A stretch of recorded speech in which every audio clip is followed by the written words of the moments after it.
वाह माँ जी, तरबूज का घर तो बहुत अच्छा है। हाँ दीदी, लेकिन अब मुझे भूख लग रही है। माँ जी कोई जादू कीजिए ना, पेट में चूहे कूद रहे हैं।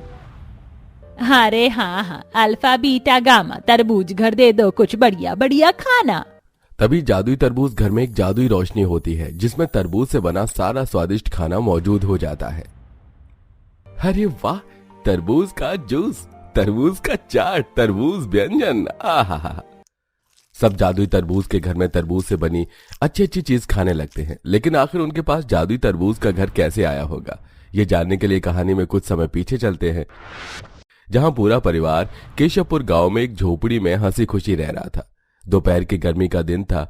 एक बहू चूल्हे पर खाना बना रही थी, दूसरी रोटी बेल रही थी और तीसरी सास के पैर दबा रही थी। माँ जी, ये मामूली से घर का पंखा तो हवा ही नहीं दे रहा, गर्मी ने बुरा हाल कर दिया है। ये बात तुमने बिल्कुल सही कहा है प्राची, एकदम भट्टी के जैसे तप रहा है अपना घर। काश माँ जी ठंडी ठंडी आइसक्रीम खाने को मिल जाती। मेरे पल्लू में इतने पैसे नहीं, वरना आइसक्रीम मंगवा देती। वैसे भी खाने का टाइम हो रहा है, खाना खा लो, इसके बाद नींबू पानी पियेंगे, थोड़ी राहत मिलेगी।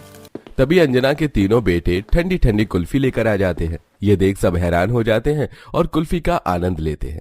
वाह, आप सबने कुल्फी लाकर ना बहुत अच्छा माहौल कर दिया। अब गर्मी थी तो लाना ही पड़ा, टाइम ज्यादा था तो घर पर ही खाना खाने आ गए। अरे राजन जी, आपको याद है ना, हम सबको एक हफ्ते बाद शादी में जाना है।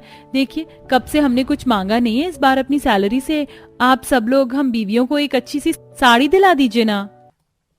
हाँ बेटा, बहू सही कह रही है, तुम तीनों साड़ी ले आओ। सरप्राइज, आप तीनों की एक इच्छा पूरी हुई। तीनों पति अपनी बीवी को साड़ी दे देते हैं।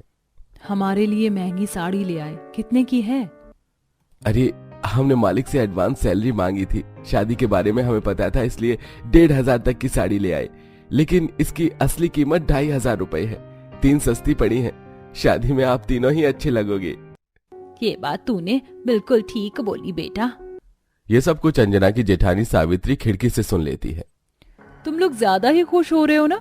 अब ना रहेगा ये घर, ना तुम लोगों की खुशियाँ और ना ही साड़ियाँ, तो पार्टी में भी मेरी ही बहू अच्छी लगेगी। सावित्री अपनी देवरानी के खुश परिवार से बहुत जलती थी। अगले दिन अंजना की बहू गर्मी से बचने के लिए घर पर गोबर मिट्टी के लिए उपाय कर रही होती है। तभी वहां सावित्री छुपकर मिट्टी का तेल लिपाई में डालकर चली जाती है, जिससे प्राची राधा को कुछ पता नहीं चलता और वो पूरे घर पर लिपाई कर देती है।